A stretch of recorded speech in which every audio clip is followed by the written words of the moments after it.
Durante mucho tiempo, la universidad ha sido un lugar clave, un espacio para pensar, para cuestionar, para construir conocimiento, un lugar donde las ideas se toman en serio.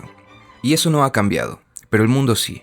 Hoy vivimos en una realidad distinta, más rápida, más conectada, más inmediata, donde la información está en todas partes y donde aprender ya no ocurre solo dentro de un aula. Y en medio de este cambio, la universidad sigue ahí, sólida, presente, pero también desafiada. Porque ya no solo es el único lugar donde se aprende, pero sigue siendo uno de los pocos donde se puede pensar con profundidad. Y esto la vuelve crítica, importante y sobre todo un desafío. Porque toda idea, todo pensamiento conlleva siempre a cambiar el status quo. Pero ahora la universidad no solo debe de formar, también debe de adaptarse. Adaptarse a las nuevas tecnologías, a las nuevas formas de aprender, a nuevas preguntas y también a nuevos riesgos. Cuando la formación se convierte en un producto, cuando el título se vuelve una meta en sí misma y cuando comprender queda en segundo plano, entonces la conversación cambia. Ya no solo es la universidad, es sobre la relación con el mundo, sobre cómo responde a su contexto y cómo este contexto la transforma. Porque en ese cruce aparecen tensiones, brechas, diferencias entre lo que se enseña y lo que se necesita, y es ahí donde la pregunta se vuelve universal. ¿Cuál es nuestro lugar en todo esto? Porque no es cualquier momento, es un momento de cambio y tal vez la pregunta ya no es ¿qué está pasando con la universidad?, sino ¿qué vamos a hacer nosotros dentro de este cambio histórico?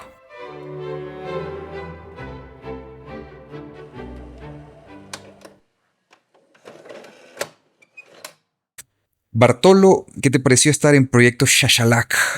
Como el término lo dice, hemos chachalaqueado bastante. Bastante, sí, definitivamente. Esperamos llegarle a la gente y que sea como una semilla que germine en los que nos escuchan, ¿verdad? Y que puedan decir que solo la educación podrá sacarnos de la pobreza mental, económica y social. Correcto, correcto. Y bueno, en este episodio, el primero de por lo menos 3 episodios, creemos aquí con Bartolo, porque quién sabe, porque por Dios, aquí solo nos quedó bastante tema, solo con eso vamos a decir, sobre el tema del gran dilema moderno de la educación superior, porque de frente a la llegada de las nuevas tecnologías, los nuevos enfoques sociales, pues prácticamente tenemos que ver el panorama completo. Por ejemplo, una de las noticias quizás más relevantes en el ámbito de la educación superior es que China está cerrando una gran cantidad de planes de estudio, no porque ya no las quiera ofertar, sino porque las tiene que reconfigurar, que es una de las cosas que, como tú lo decís, se debe de plantear en la actualidad aquí en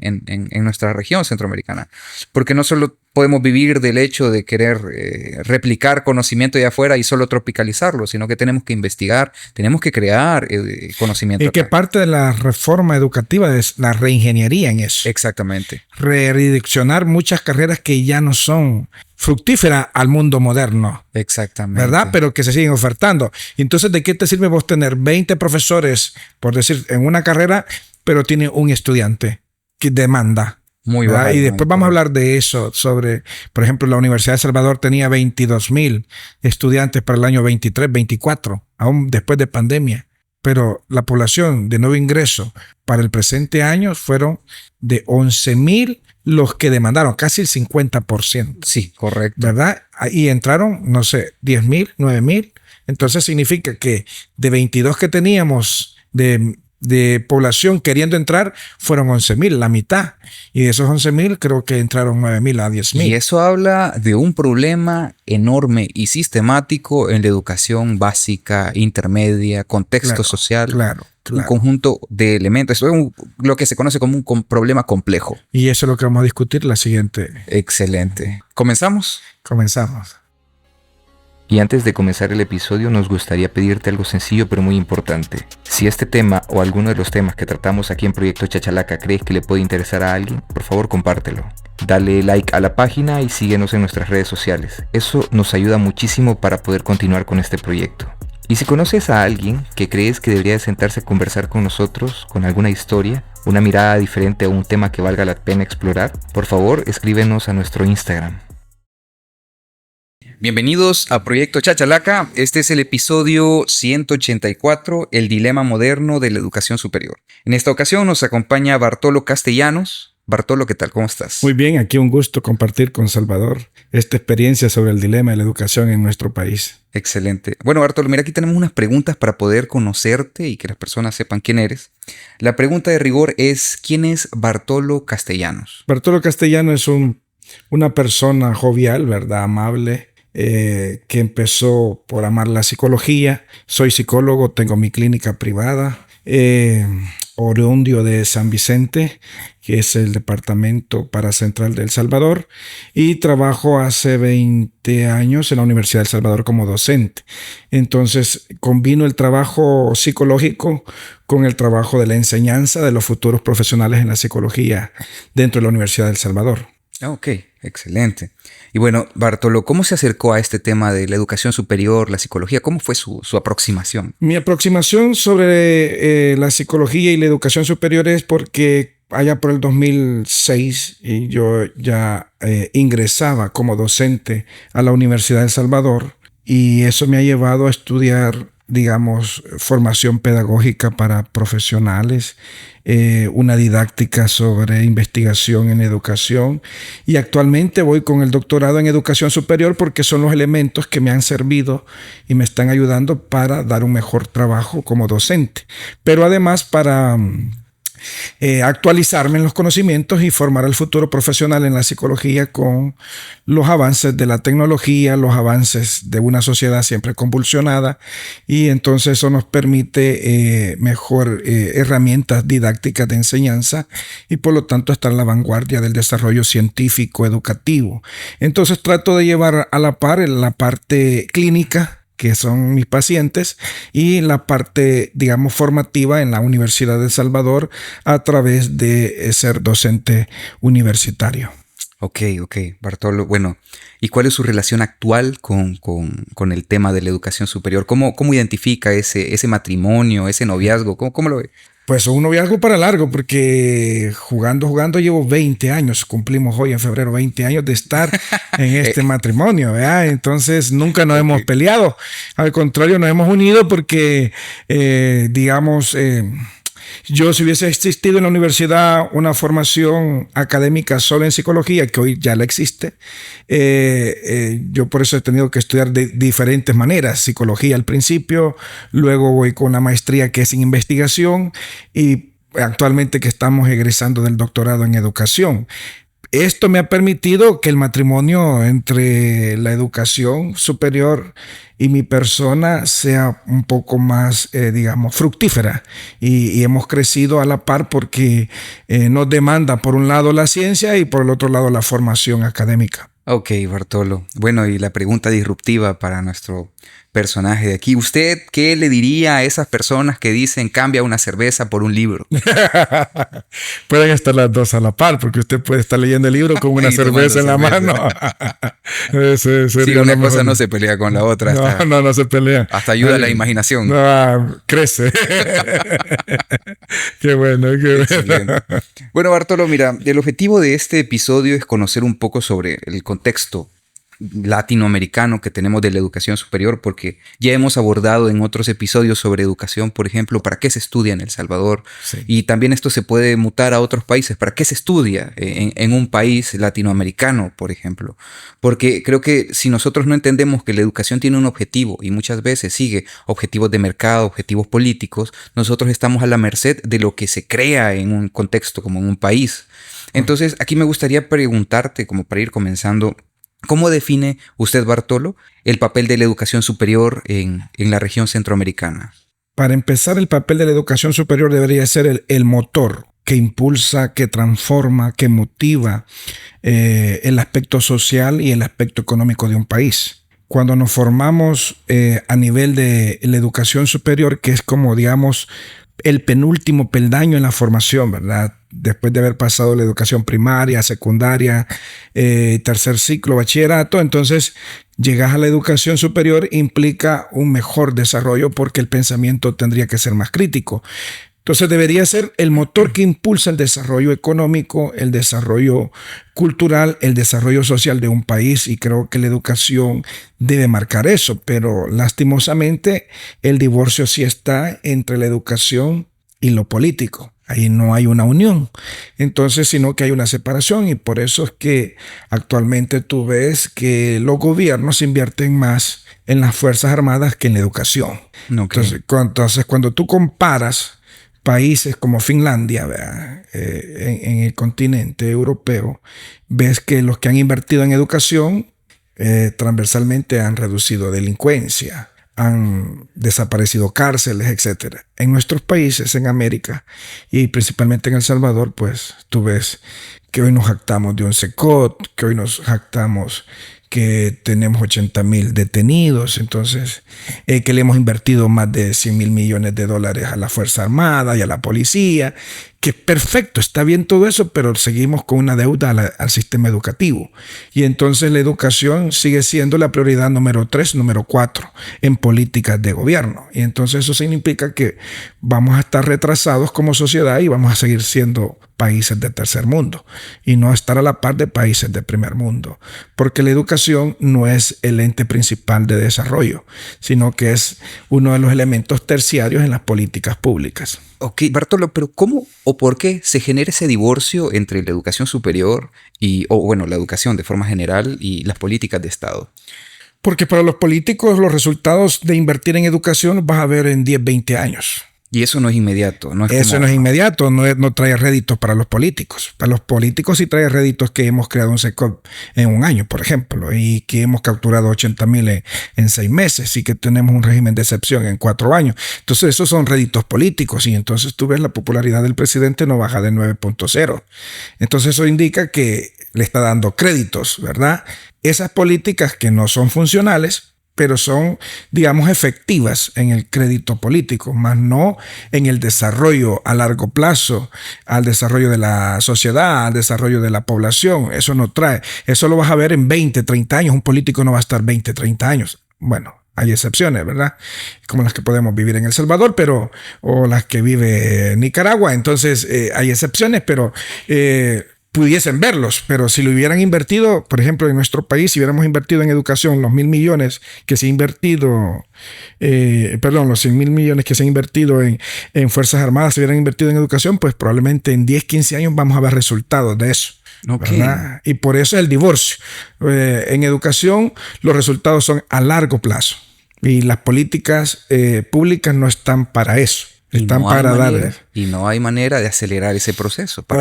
Si hubiese un compromiso. Si hubiese un compromiso de los gobiernos, de los políticos, en hacer efectivo eso. Pero aquí despilfarramos el dinero, ¿verdad? Sí. Entonces, estábamos hablando antes de iniciar este podcast del transporte.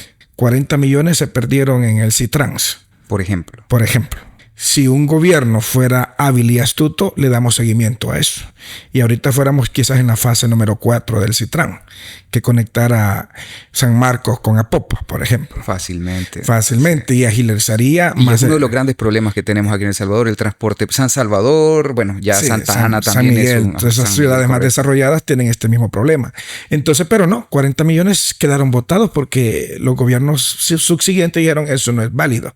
Pero vamos a invertir en unas góndolas, otros 40 millones.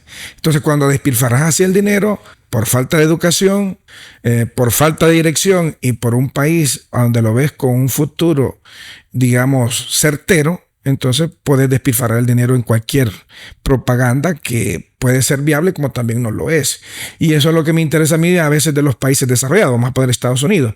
Llegue un demócrata o llegue un republicano, las políticas se mantienen en términos generales para el desarrollo de Estados Unidos y los beneficios de Estados Unidos, ¿verdad? Y no importa el color del presidente que esté en la Casa Blanca. Sí, porque nosotros hemos tenido como diferentes políticas a lo largo de la historia de El Salvador en los últimos 20 años. Creo que hemos tenido varias políticas plan, ¿cómo se llama esto? El enfoque del Ministerio de Educación no ha habido reforma desde 1996. Okay. Es la última reforma educativa. Entonces, 96 estamos hablando a 30 años. 30 años ya, sí. ¿Necesitamos una reforma? Sí. ¿La estamos haciendo? No. Pero estamos interesados en mejorar 2 escuelas por día. que tampoco se cumple, pero se están mejorando, vamos a decir lo que se están mejorando. Pero ¿de qué te sirve mejorar una infraestructura si no has capacitado el cuerpo docente, si no has mejorado los salarios de los docentes, si no has incorporado las tecnologías en los centros escolares? Entonces, todavía sigue siendo, digamos, un poco parcializada la mejora en el sistema. Entonces, tenés que llevar todo a la par, ¿verdad? Y entonces eso implica un matrimonio certero, ¿verdad? Porque estás manejando lo que la relación implica, educación, formación, transformación, la estás llevando integralmente, pero si no parcializada, como mejorar las escuelas por días. Claro, eso me trae rédito porque el señor presidente inauguró ¿cuántas escuelas? 70 y tantas escuelas hoy en el nuevo inicio del año escolar. Eso trae créditos políticos, pero hemos mejorado la infraestructura, pero no hemos mejorado el contenido. No hemos actualizado los programas a las exigencias del mundo moderno. No hemos mejorado las unidades académicas en relación a los desafíos de la sociedad. No hemos mejorado la capacitación del cuerpo docente. No hemos mejorado la dignificación de los docentes en sus salarios. Claro, entonces, cuando no mejoras todos estos elementos, de nada te sirve la infraestructura, ¿verdad? Porque solo es un parche. Entonces, la educación debería ser el motor que transforma la sociedad, pero que también transforma lo económico, pero que también transforma, digamos, la parte cultural de las personas, de los pueblos. Ok. Bueno, Bartolo, y hablamos de la educación media y educación básica porque de alguna u otra manera de lo que se nutre la universidad y la educación superior. Porque de pronto nosotros podemos identificar, hablando con, por ejemplo, nuestros padres o nuestros abuelos, que hablaban de que el estudiante de la universidad, por ejemplo, la Universidad de El Salvador, era diferente tal vez al estudiante que llega hoy a la universidad. Diferentes convicciones, diferentes contextos, diferentes circunstancias históricas a las que se enfrenta. Pero hablando de los desafíos o los principales desafíos a los que se enfrenta la universidad en nuestras regiones latinoamericanas, quizás algo que me gustaría preguntarte es aquí, o sea, ¿cómo lo ves? ¿Cuál es primero tu top 3 de grandes desafíos que tiene? Sé que son más, pero... Te voy a hablar de 4. Okay. Vamos a hablar de la transformación y la calidad. Transformar la educación implica, en los términos medios y superiores, cambiar del sistema tradicional de enseñanza, memorístico, revisión de libros, por usar las tecnologías. Claro. ¿Verdad? Entonces, pero volvemos al inicio, ¿verdad?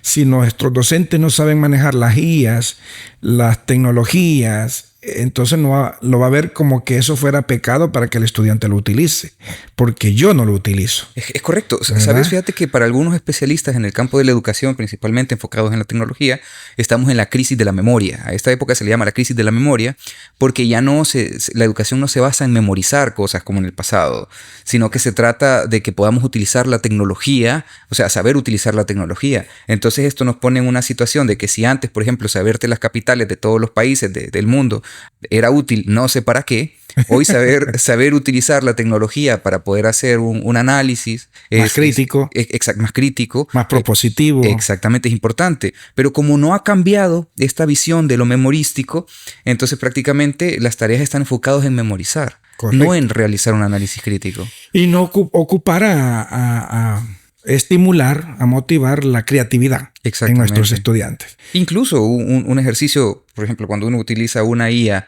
y está trabajando su idea, también uno tiene que hacer un ejercicio metacognitivo de dar un paso para atrás y decir, está quedando bien, estoy utilizando la IA de la forma adecuada para poder desarrollar mejor mi idea, estoy aprendiendo con esto. Exactamente. Entonces, ¿qué hacemos? ¿Qué estamos obteniendo? Que los estudiantes están usando las IAs y a veces, vamos a decirle así, en forma de, no quiero decirle trampa, pero sino en una forma de que me haga la tarea. Digámoslo, porque hay que decirlo, es una herramienta, un atajo. ¿Verdad? Un atajo, exactamente. Un atajo en la cual el estudiante se está yendo, pero no está implicando el pensamiento crítico, no está implicando quiero aprender mucho más de lo que yo creo que sé o lo que mi profesor me está enseñando. Entonces, si lo hacemos en ese sentido, hemos transformado la educación. Pero si lo seguimos haciendo como atajo, no avanza ni el estudiante, mucho menos el docente. Entonces aquí nos falta todavía de transformarlo, y transformarlo implica que ambos, quien enseña y quien aprende, debe usarlo como una forma analítica crítica, desarrolla mis capacidades, nutre mis creatividad. Entonces, cuando lo hacemos en ese sentido, entonces mejoramos el proceso de enseñanza-aprendizaje. Ok. Ese sería como el primer punto. El primero. El segundo, estamos hablando de la internacionalización, ¿verdad? Debe existir una integración en la dimensión docente, estudiante, investigación, y aún no lo tenemos. Centroamérica, por ejemplo. Correcto. Pienso en esto de Erasmus, por ejemplo, en Erasmus Europa. Mundus, exactamente, que lo que hacen es mandarlo. Ajá. En Europa yo puedo empezar una maestría en la Universidad de España y la puedo terminar en Francia con un doctorado, porque están vinculados los programas de formación académica a nivel de educación superior.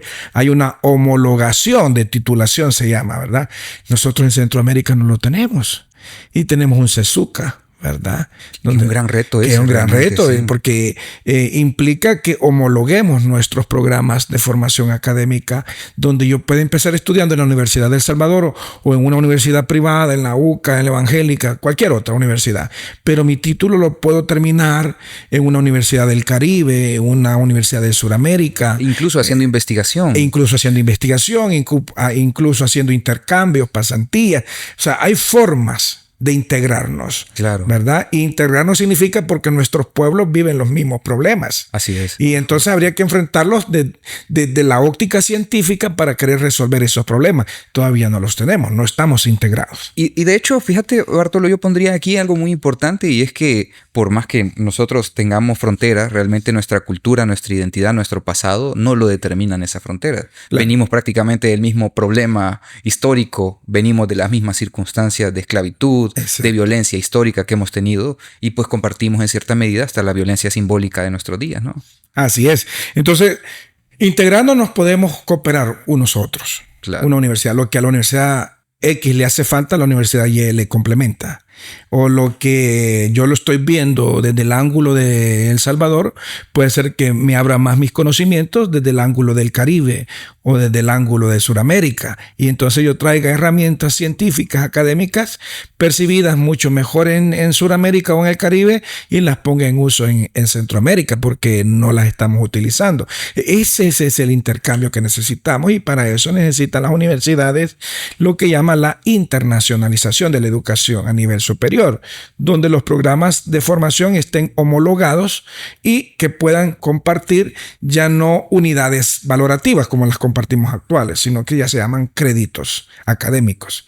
Entonces yo puedo empezar el crédito académico en la Universidad de El Salvador y lo puedo terminar en la Universidad de La Habana, Cuba, por ejemplo. Okay. Entonces, y tengo los mismos créditos y el programa es similar o es igual, y entonces la formación, por lo tanto, puede enriquecerse aún más. Okay. La internacionalización, el primero sería la actualización. Y el primero es la transformación, el segundo correcto. Es la internacionalización, el tercero es la vinculación laboral y la cobertura. Ok, eso me gustaría discutirlo, ¿sabes? Dime. Existe una necesidad urgente de conectar las instituciones de educación superior, llámese estas universidades o tecnológicos, con la empresa privada, con el gobierno, porque hay también una desconexión, ¿verdad? Hay una desconexión, y eso afecta, en primer lugar, la oferta académica. Okay. En segundo lugar, la brecha de empleos.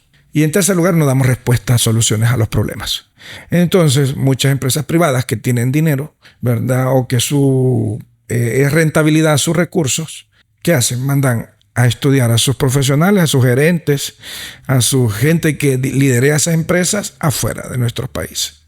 Porque pueden pagarles eso como beca, pueden mandarlos por 2-3 años a estudiar fuera. O incluso estudiar aquí ¿cómo se llama? En línea. O estudiar en línea. Y luego esos recursos vienen de nuevo y la empresa los utiliza como recursos. Pero ninguna empresa privada invierte, por ejemplo, en la Universidad de El Salvador. Por ejemplo. Okay. No tengo claridad de con quiénes ha hecho convenio la Universidad de El Salvador para las empresas, con empresas privadas fuertes. En el sentido de que nuestros profesionales están preparados para los que usted necesita en su empresa. Y entonces usted se gradúa y puede escoger de los 20,000 profesionales que podemos graduar en las diferentes áreas de la ciencia, usted escoge los mejores y se los lleva porque le sirven como recurso en su desarrollo empresarial. No los tenemos. Ok. ¿verdad? No los tenemos. Ok, Bartolo, aquí hay una cosa, fíjate que yo siempre he tenido una discusión y eso lo he llevado en discusiones con compañeros también. Y es, vaya, por ejemplo, tenemos y comprendemos, pues se sale de la universidad y el objetivo es conseguir trabajo. Claro. Ese es como vivir de lo que uno estudió, eso es tal cual. Sí. Y entonces aquí llega una cuestión, una pregunta. ¿Qué es lo que debe determinar la visión, misión y el enfoque de una universidad? Y no solo hablo de la universidad pública, sino la universidad privada, porque creo que es algo que vamos a hablar más adelante.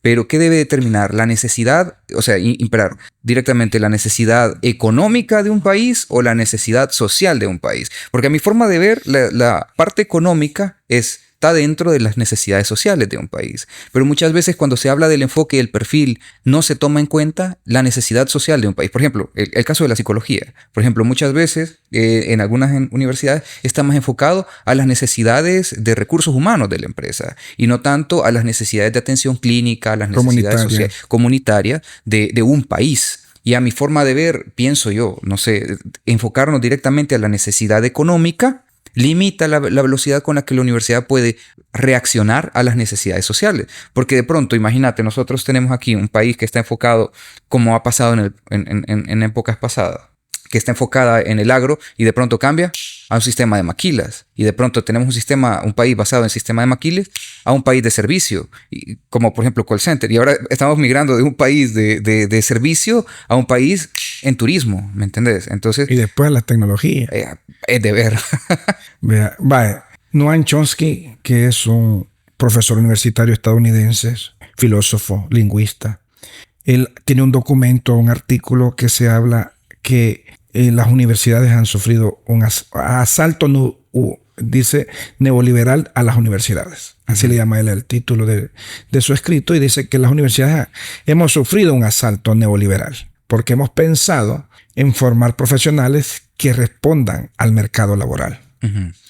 Y no hemos pensado, y todavía no hemos pensado, y todavía no estamos trabajando en ello, en crear profesionales que desarrollen sus propias ideas, que sean creativos en formar. Es decir, nosotros formamos profesionales en el sentido que respondan a la demanda del mercado laboral, cuando debería ser al revés, porque no es posible que las universidades seguimos formando profesionales que vaya a desarrollar las ideas de otros.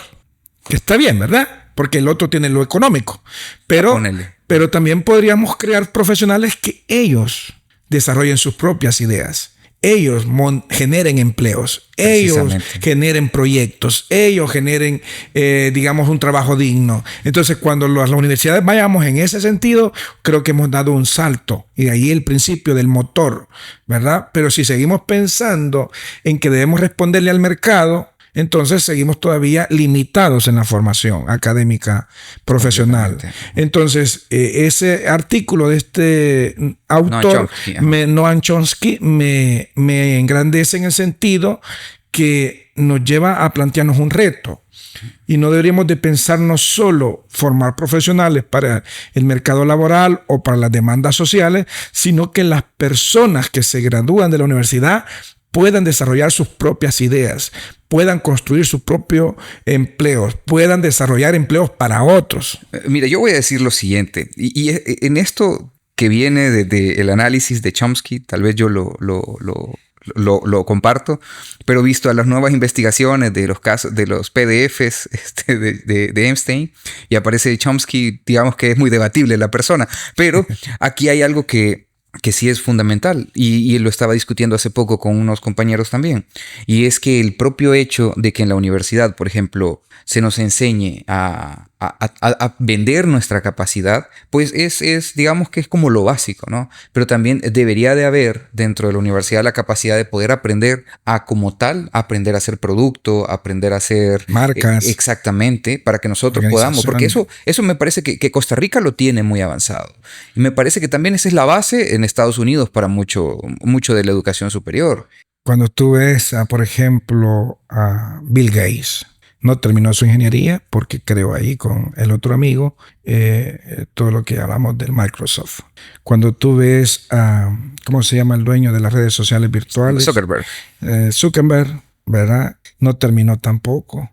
pero la universidad, me imagino, le dio las herramientas técnicas. El lobby, por supuesto. Desarrollar las capacidades y todo. Y luego viene toda la parte social, ¿verdad? Como el lobby, el financiamiento. Tenés el de Apple, ¿verdad?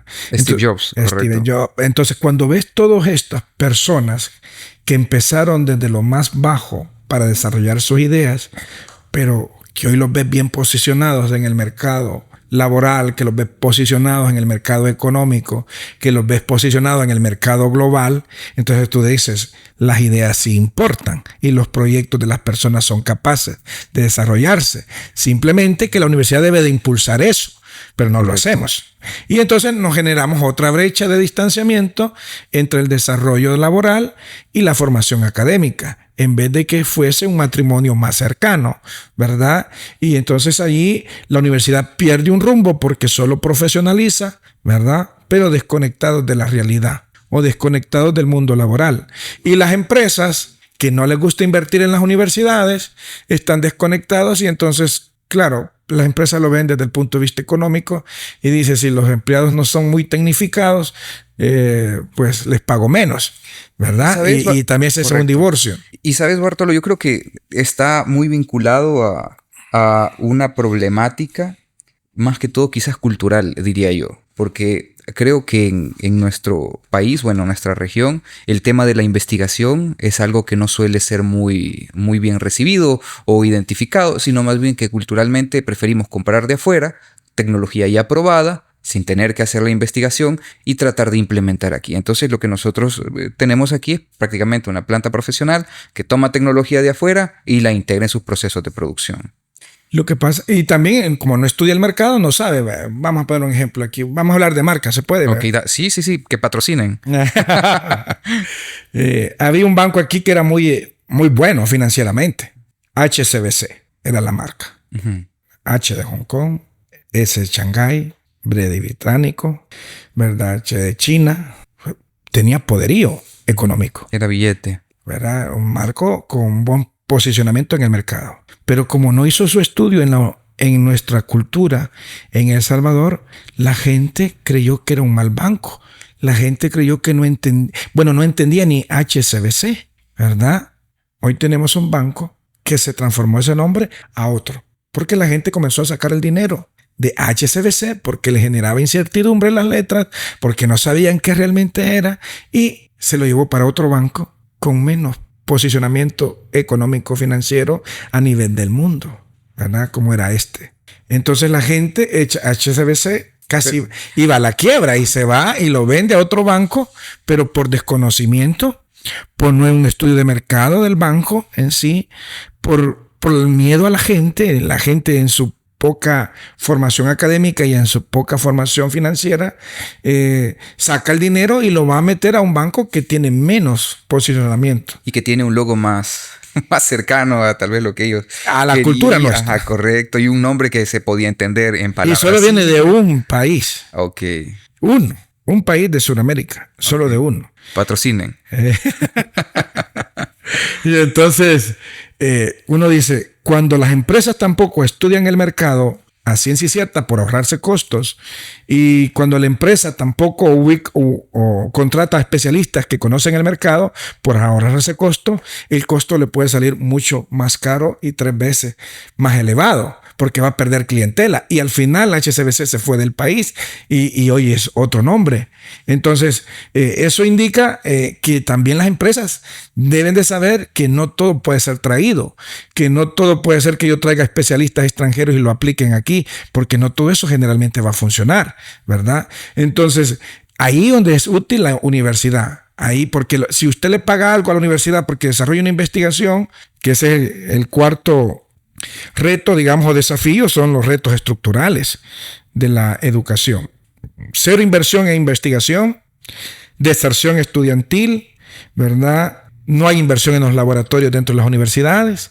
Entonces eso te limita el conocimiento, te limita el aprendizaje y por lo tanto te limita el desarrollo científico y el desarrollo social. Y cuando las empresas deberían de invertir en eso para obtener sus resultados, porque la idea es que la empresa, en el vínculo empresa-universidad, debería invertir y dice, yo quiero que me investiguen sobre este rubro o sobre esta área, Yo pongo el dinero para que ustedes lo hagan, ustedes tienen los recursos para hacerlo y ese es el trabajo integrado entre empresa y universidad. Pero aquí ninguna empresa invierte en investigación. Y las universidades con sus recursos limitados tampoco invierten en investigación, tampoco invierten en laboratorios. Entonces ese se vuelve el otro reto, digamos, estructural dentro de los desafíos de las instituciones de educación superior.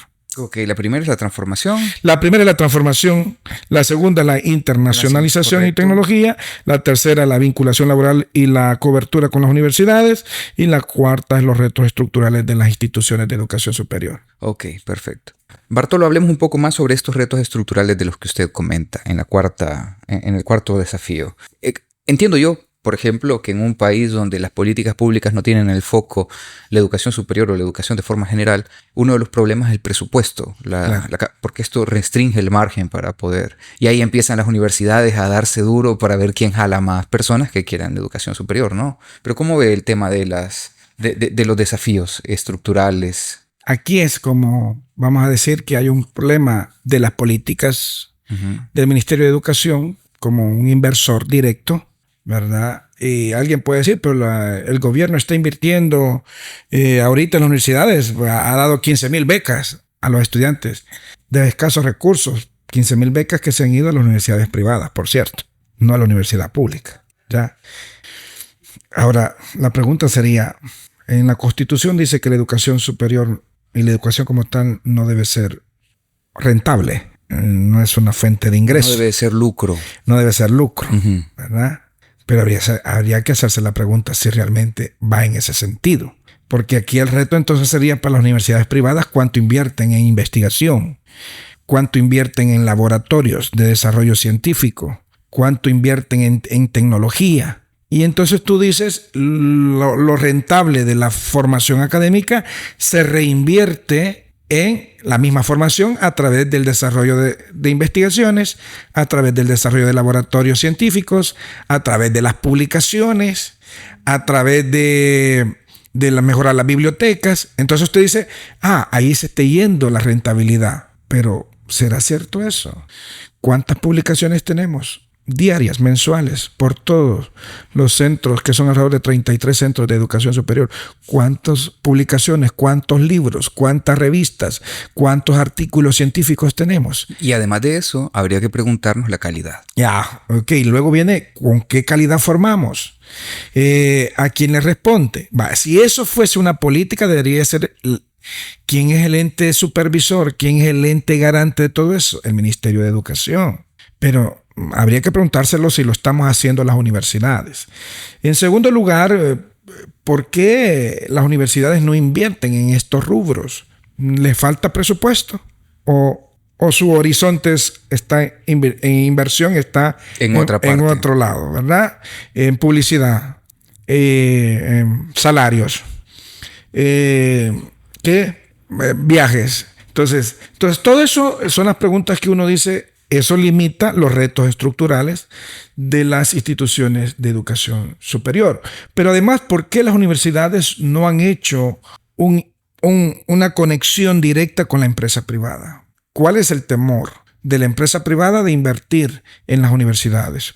¿O cuál es el temor de las universidades en buscar la cooperación económica de la empresa privada? Como le digo, yo pienso, Bartolo, que creo que aquí hay una cosa cultural histórica, ¿no? De plantear que las universidades han sido como enfocadas en crear mano de obra cualificada para ser utilizada, no para que estas personas que salen de la universidad con intereses e ideas propias vengan y las materialicen, sino que históricamente, y perdóneme a mí por ser tan materialista dialéctico en decirlo, pero la educación ha sido un instrumento político, a mi forma de ver, históricamente, para poder dominar a las clases sociales, poder darles un lugar, un cuadrito, un espacio donde va a quedar en función de lo que puede hacer. Puede ser porque la economía, dicen para muchos analistas económicos, dice la economía está mejorando para El Salvador, pero no se distribuye de la igual manera.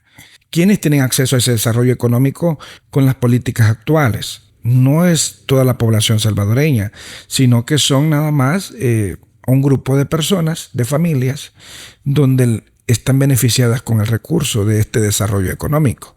O sea, usted y yo no podemos invertir en el desarrollo del centro histórico de San Salvador, porque no tenemos los recursos, ¿verdad? Aunque podríamos tener las capacidades.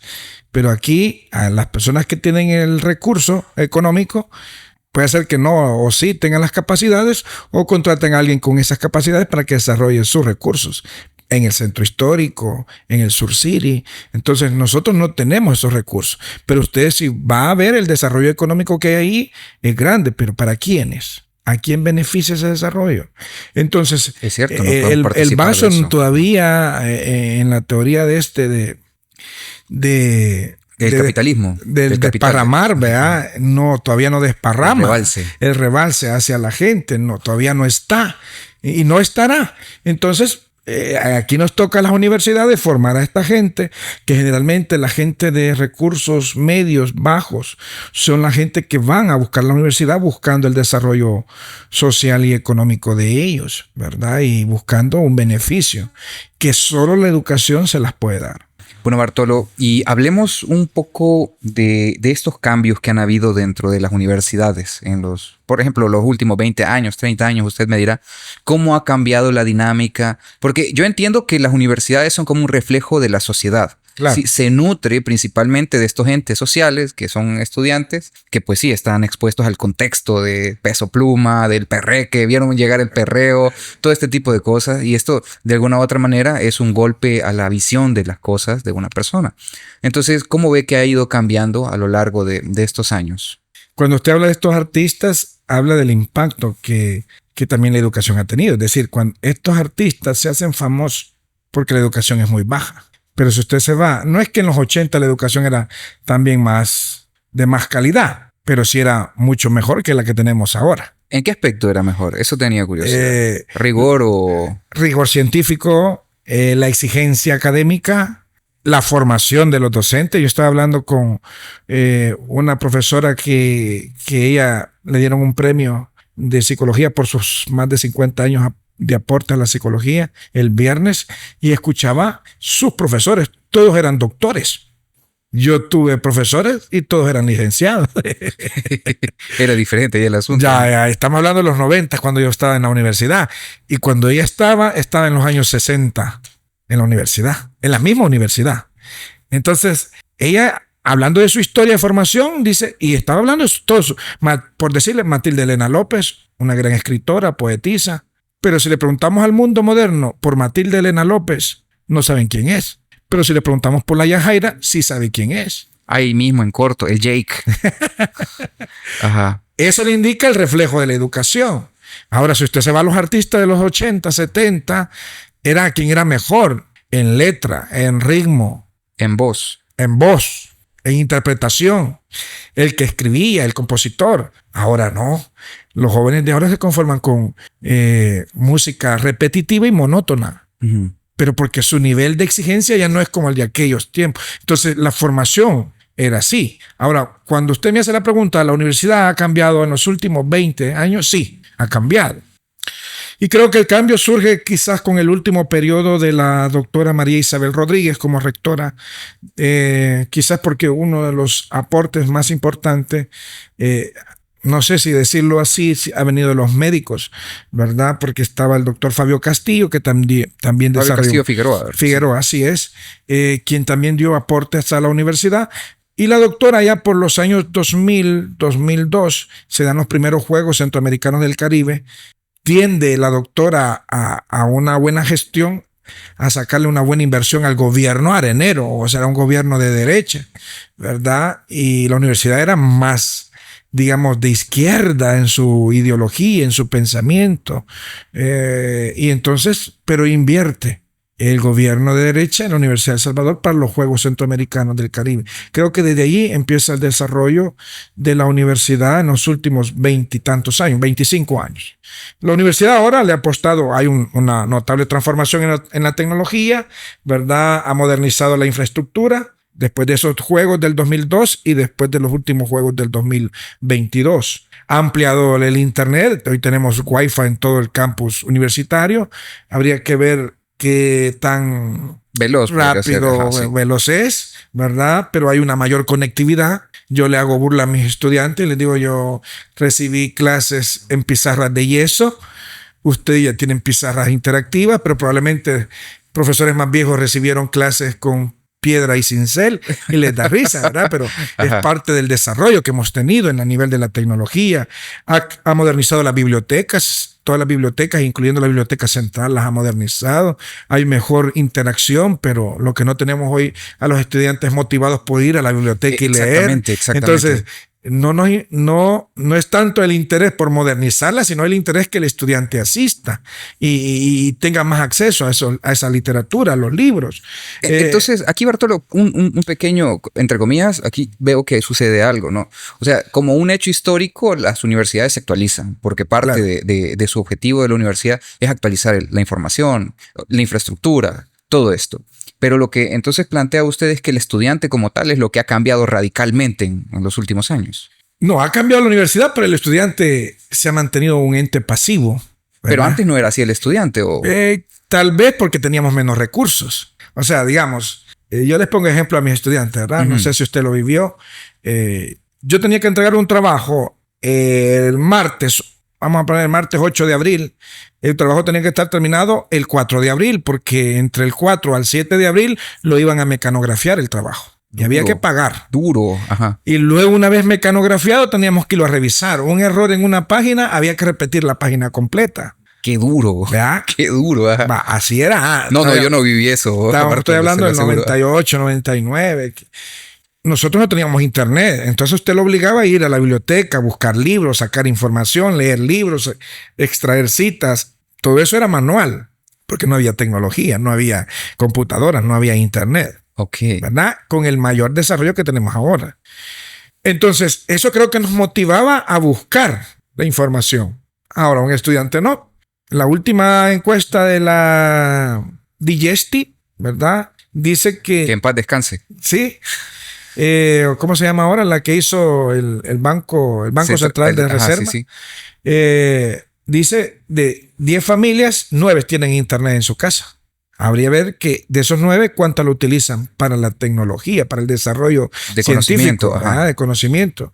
Pero la mayoría lo utiliza para tener redes sociales virtuales, TikTok, etcétera, etcétera. Entonces, el mundo ha cambiado, las universidades han cambiado, pero el estudiante sigue siendo un ente pasivo que en vez de que ocupe todo este desarrollo tecnológico en beneficio de su desarrollo personal y científico, como que si lo ha atrapado, ¿verdad? Y en vez de estimular las capacidades, las habilidades, se ha vuelto más lentos. Hay más problemas en la ortografía de nuestros estudiantes.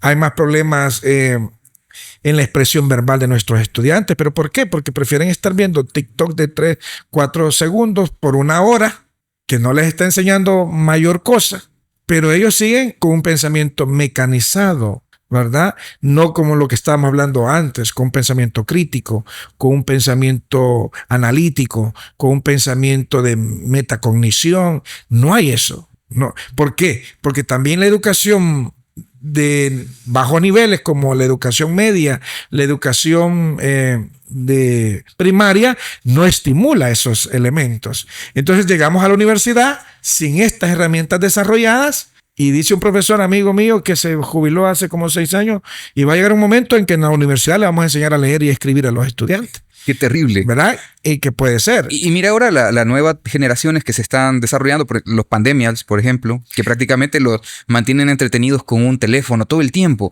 Y esto genera una sobreestimulación, una desvinculación de la realidad, un enajenamiento. Claro. Y eso es a las próximas generaciones, pues ellos van a tomar decisión. Así es. Por eso yo tampoco... Qué miedo. Yo siempre estoy de acuerdo en que le llamemos por el nombre correcto. Son redes sociales virtuales. Las redes sociales son lo que estamos usted y yo en esta grabación de este podcast, porque interactuamos, porque nos vemos, porque nos retroalimentamos, porque yo estoy observando sus conductas, sus expresiones faciales, y usted está observando las mías. Eso es social. Lo otro, lo que yo escribo o subo en una foto en Instagram y me le dieron like o me la compartieron en TikTok, eso es virtual. No sé si la gente le dio like porque realmente consciente de lo que yo he publicado, o lo está haciendo por un compromiso, o lo hace mecánicamente solo por darle like porque lo subió Bartolo Castellano, no porque sienta compartir eso que él ha subido, ¿verdad? Mientras que en la interacción social verdadera, usted sabe que si me está hablando con cariño, yo comprendo que es el cariño, es que usted me está extendiendo. En esa conversación, correcto. ¿Verdad? En esa conversación, en esa interacción.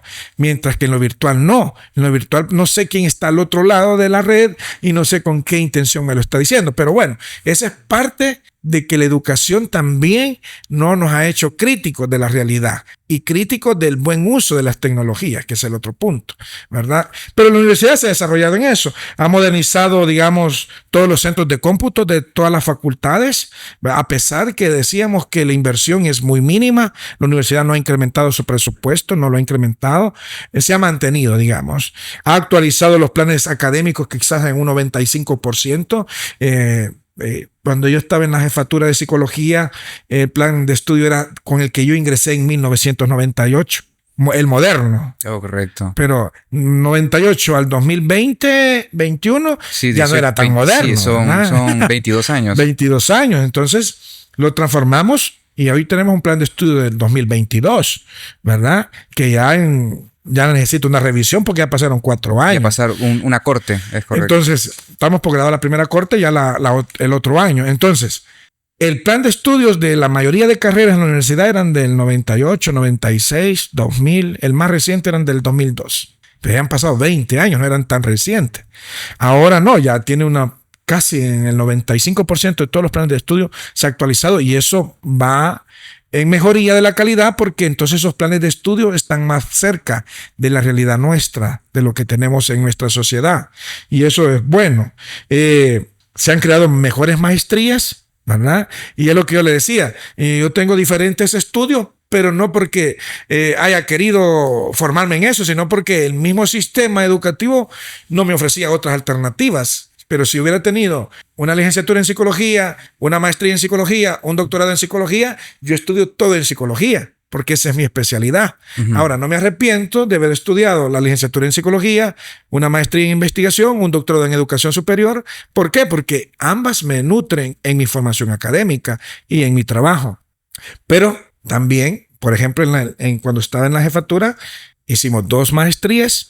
Para la licenciatura en psicología, mejoramos el plan de estudio de la licenciatura, 2 maestrías y hoy hay un doctorado en psicología. Entonces la universidad ha creado alrededor de unos 11 a 13 doctorados en diferente especialidad. ¿Eso qué indica? Es mejor desarrollo porque si usted busca los doctorados en El Salvador, los va a contar con los dedos de las manos y de los pies. Ahora ya no, ¿verdad? Porque hemos crecido.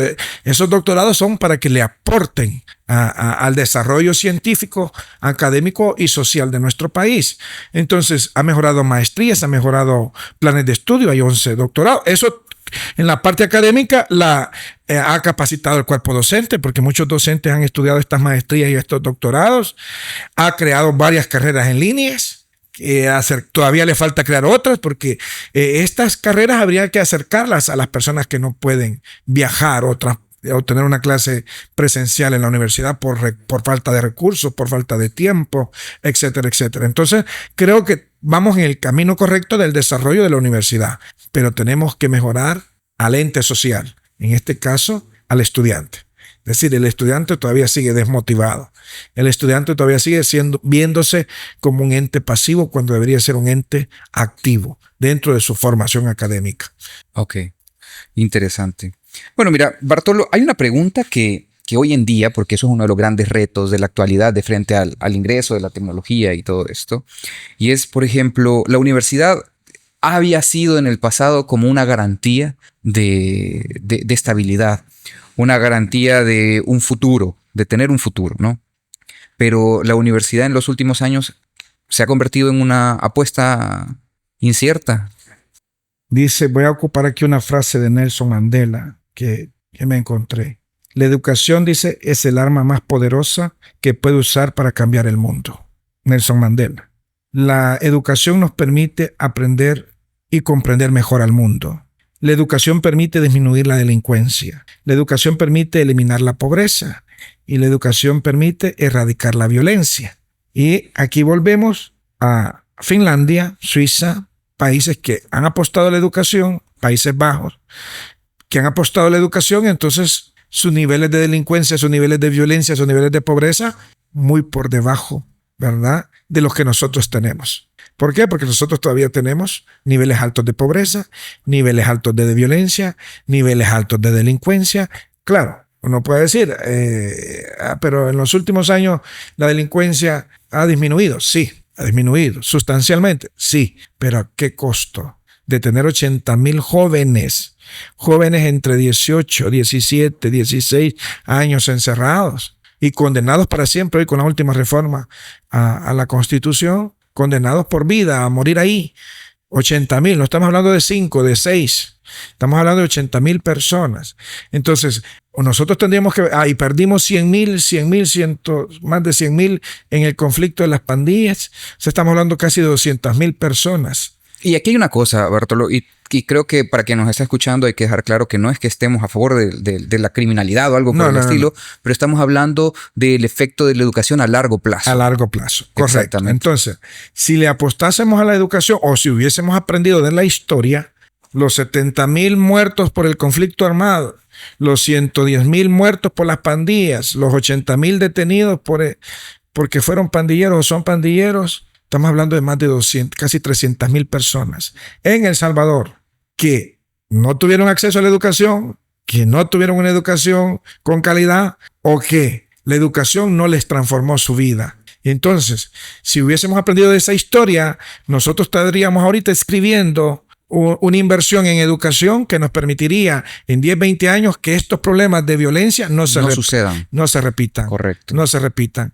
Y entonces, solo la educación nos podrá tener mejores sociedades y solo la educación nos va a sacar verdaderamente de la pobreza, ¿verdad? No hay otro elemento. Por eso no creo yo en que la universidad o la educación superior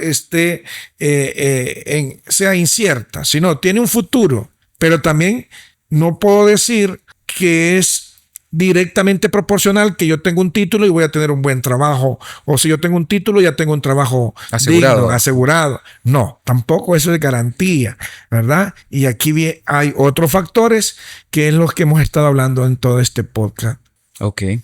Qué interesante esa visión, porque creo que muchas veces cuando hablamos de un futuro, creo que a veces solo nos referimos al futuro de una sola persona, el futuro personal. Sí. Pero cuando hablamos en un aspecto macro, cuando estamos viendo desde lejos todo el panorama, creo que queda claro de que la educación es fundamental, es la base para muchas cosas. Es la base del desarrollo. Ok, pero ahora, volviendo a este tema de una sola persona, ¿cómo interpreta la educación superior? Uno de los temas es que la educación permitía esta movilidad social, ¿sí? Pero, ¿qué ha pasado con esta promesa de la movilidad social a través de la educación superior? Sucede que, por ejemplo, tuvimos casos icónicos aquí en el país que de pronto la carrera de ciencias jurídicas llegó a ser tan demandada y habían tantos abogados que se pensó, y perdóname, yo estaba bien cipote cuando escuché esto, no sé si era mentira o si era realidad, pero se pensó en cerrar un tiempo porque había demasiado abogado que de pronto pasaba un taxista y en la narrativa decía, sí, yo soy abogado, me gradué recién. Pero, ¿qué pasa realmente con el tema de la movilidad social actualmente en un país como el nuestro? Lo que pasa es que, de acuerdo a los factores, ¿verdad? La gente estudiaba Derecho, primero porque veníamos de una violencia y creía que estudiando Derecho se iba a poder defender legalmente. Luego, pues sí, luego la gente comenzó a estudiar profesorados, porque en profesorado y la gente y la misma familia lo decía, por lo menos ser profesor porque vas a encontrar trabajo. Entonces la gente comenzó a estudiar profesorado y a querer ser docente, a veces sin vocación. Y entonces la gente comenzó a estudiar las diferentes carreras en el área del profesorado, de educación básica, de educación media, que eran los más que estudiaban, y de educación superior a un mínimo rango. Entonces, esa movilidad social va a depender de los factores también que están inmersos en ese momento, en ese contexto. Ahora mucha de la gente quizás en los últimos 10 años, ¿qué ha estudiado la gente? Inglés, idiomas. ¿Por qué? Porque sabe que viene a trabajar a un call center y sabe que hay $1,000 de salario, pero lo que indican que esos $1,000 de esas empresas que si estuvieran en sus países de origen, vamos a hablar de Estados Unidos, esos 1,000 pesos solo son una semana de trabajo en Estados Unidos, ¿verdad? Significa que la empresa se está ahorrando de $3,000 a $4,000 en Estados Unidos por tener a la empresa aquí, pero para nuestra población, también con vamos otra vez a la educación, cree que ganar $1,000 es bastante. Billete. Es bastante y usted se puede desarrollar con $1,000. Va. O ya no se puede. No, ya claro que no. Entonces, pero la gente comenzó a estudiar inglés, ¿verdad? Y la gente, la mayoría aprendió inglés. Y fíjate, Bartolo, un caso histórico, haciendo paréntesis, sabes que al principio la gente llegaba al call center vestido de traje y corbata. De verdad. Sí, eso me lo contaron unas personas que comenzaron en esto de los call centers. En 2006, 2004 creo que vinieron los primeros call centers. Entonces la gente llegaba saco y corbata. Formalidad. Formalidad. No sé cuál habrá sido o si habrán sido en todos, pero me dijeron que sí. Porque, y ya después ya la gente hoy con los hay años una llega en pregunta pijama ahí y toda la cuestión. no, sí, porque hay una pregunta ahí que los títulos, porque a veces el traje no hace al monje, ¿verdad? Sino Claro, que el monje hace al traje. Pero bueno, vamos cuando lleguemos a la pregunta. Entonces, esta movilidad social va de acuerdo a las necesidades de una sociedad misma y de los problemas que esa sociedad enfrenta, ¿verdad? ¿Cuál es el boom ahorita? La gente está aprendiendo sobre las tecnologías. Es más, el gobierno está ofreciendo el ESIT, por ejemplo, diplomados sobre tecnologías, sobre el uso de las IAs, el uso de las herramientas digitales y virtuales. ¿Por qué? Porque eso es lo que tenemos más encima en nuestro país, porque en otros países ya está más desarrollado, pero sobre eso viene el trabajo del futuro. Entonces la gente está más encaminada a eso, pero no podemos ir movilizándonos de acuerdo al desarrollo de la sociedad. La sociedad va a ir movilizándose de acuerdo a las competencias y la educación que haya desarrollado en las personas, ¿ya? Entonces, así venga la CIA, venga esto, tú ya tienes las competencias desarrolladas. Pero en nuestro mundo va, como decían nuestros abuelos, coyol caído, coyol comido. Es decir, esta es la demanda, ahí me muevo. Y aquí hay recursos, para ahí me voy. Entonces, no podemos seguir en ese sentido, sino que tenemos que seguir desarrollando las competencias en los individuos y una vez las hayan desarrollado, poder presentarle cualquier transformación educativa o tecnológica y el sujeto la va a aprender porque ya tiene la base. ¿Y cuál es la base? Su educación, su formación académica, ¿verdad? Ok. Sí, porque fíjate que yo aquí tengo de la OCDE y de la UNESCO hay 4 competencias que son como las fundamentales hoy en día, que son la creatividad, el pensamiento crítico, la colaboración y la comunicación. Prácticamente esto permite que se pueda desarrollar una persona hoy en día en cualquier trabajo, ¿no? En cualquier trabajo y cualquier demanda social que, digamos, no sé si llamarle del presente, ¿verdad? Las demandas, pero esas han sido las de siempre. Nosotros tenemos que tener un pensamiento crítico para clasificar, por ejemplo, la música, ¿verdad? Y un sonido repetitivo y mecanizado lo voy a comparar con un sonido de un intérprete, de un artista que interpreta la melodía, que tiene sentido la letra, que el ritmo va de acuerdo a esa melodía, que te despierta una emoción, una sensación. Ese es un pensamiento crítico, ¿verdad? Que yo puedo decir, bueno, me está enseñando con el rigor que el programa demanda de esta materia o me está enseñando solo para pasar el tiempo el profesor. Entonces, el pensamiento crítico es el que te exige, pero además yo tengo que colaborar, ¿verdad? Sí. Colaborar en mi formación. Y entonces yo le digo a mis estudiantes, usted tiene tecnología, usted puede usar las tecnologías a favor suyo, en la cual yo necesito leer un libro, por ejemplo, voy a buscarlo, voy a bajarlo en la tecnología y lo voy a leer, pero nosotros no queremos hacer. Entonces, mejor denme un resumen del libro X. ¿Estoy teniendo un pensamiento crítico? ¿Estoy colaborando? No, la tecnología me está utilizando a mí. Es correcto. ¿Verdad? Y no yo a la tecnología, que es lo que hacen los países del primer mundo, ¿verdad? Que los niños en China, los niños desde pequeños están con la tecnología, pero para despertar la creatividad, para despertar el pensamiento crítico. Nosotros los nuestros lo tenemos para entretener. Eso es metodología de STEAM, prácticamente. Exactamente, ¿verdad? Aquí, ¿para qué los tenemos nosotros las tecnologías? Para entretener a los niños, para que se esté tranquilo, para que esté sentado, viendo programas, viendo reality show, viendo series improductivas. Bueno, entonces cuando tenemos eso, la tecnología no está al servicio mío.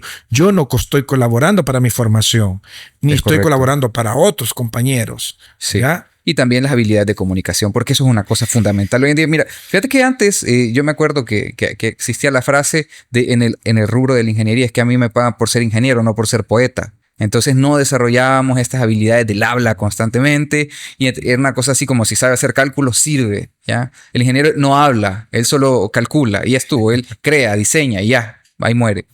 Entonces tener una percepción del ser humano bien limitada. Exactamente. Porque yo te voy a preparar a ti para todos los rubros. Instrumentalizado, digamos. ¿Verdad? Exactamente. Entonces, porque tú no eres solo eso. Exacto. Tú eres persona biológica, persona psicológica, persona social y el mundo moderno dice persona espiritual.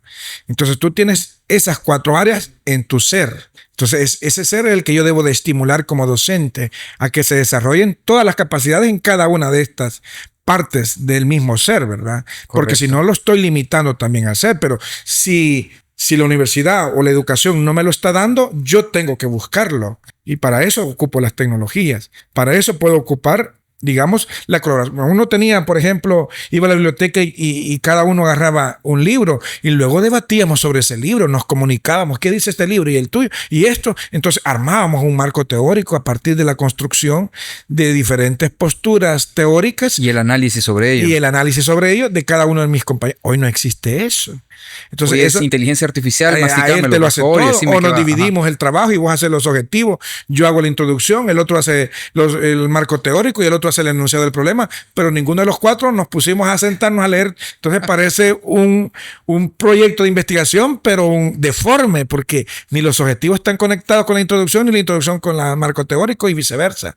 Entonces todos esos elementos han transformado la realidad, no han ayudado a integrarlo, a ver al sujeto de forma integral, ¿verdad? Okay, y la formación académica y la formación en tanto la educación debe ir formando sujetos integrales. Sí, mira, totalmente. Y fíjate que estas, digamos que 4 competencias se sustentan en lo que se comprende también en esta visión de la OCDE y la UNICEF en cuatro dimensiones. En 4 dimensiones, que son la interpersonal, la personal, la cognitiva y la metacognitiva, que son como estos elementos que están de fondo, que nos pertenecen a nosotros, que son, digamos que estas herramientas con las que nosotros, porque por ejemplo, la comunicación y la colaboración sí requiere una interacción entre las capacidades interpersonales e intrapersonales, ¿no? Correcto. Y, por ejemplo, el pensamiento crítico y la creatividad requieren un ejercicio directo de aspectos cognitivos y metacognitivos, ¿no? Perfecto. Entonces, esos son elementos que están ahí de fondo y que muchas veces se dejan de lado en un proceso de formación educativa. Claro. Y ahí está un gran riesgo, porque al final quedamos a la merced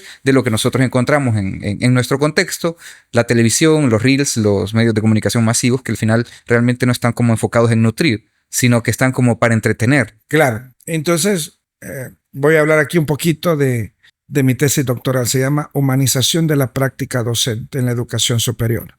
Y uno de mis profesores me decía, ¿por qué humanización? Porque en la educación no solo puede estar enfocado en lo técnico. Entonces yo no puedo decir, que los doctores hoy son pésimos y groseros. Que las enfermeras hoy son inhumanas. Y pedantes. Y pedantes. Hoy que los profesores ahora son bien exigentes y bien prepotentes. Todos esos profesionales que nos formó la universidad. Y a cada uno lo formó técnicamente, pero no lo formó humanamente.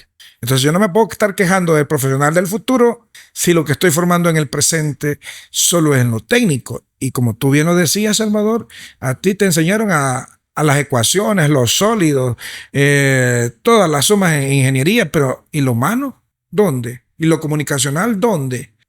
No, tú te graduaste y tú saliste como un ingeniero efectivo. Pero ¿y la parte y la otra, la parte humana, la parte social, lo crítico, la parte espiritual tuya, ¿dónde quedó? Entonces, muchos profesores en las universidades están solo pensando en la parte formativa, en la parte técnica y dejan de lado la parte humana, la parte humanística, el ver que el que estoy formando también es un ser humano que siente, que piensa y que actúa. Entonces, ¿por qué solo le voy a llenar su intelecto de conocimiento científico en la especialidad que se está formando, olvidándome de la parte afectiva, olvidándome de la parte humana del sujeto? Entonces, ahí es donde también la educación se vuelve parcializada.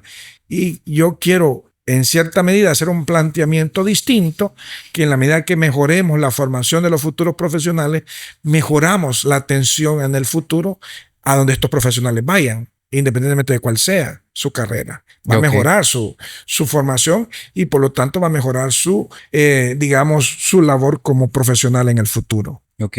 Bartolo, con esto hemos terminado prácticamente la primera parte de este especial sobre educación superior y su, por así decirlo, dilema moderno. Y me gustaría hacerte una pregunta de cierre, Bartolo, porque creo que este diálogo ha estado bastante nutrido, ha estado encendido, por así decirlo.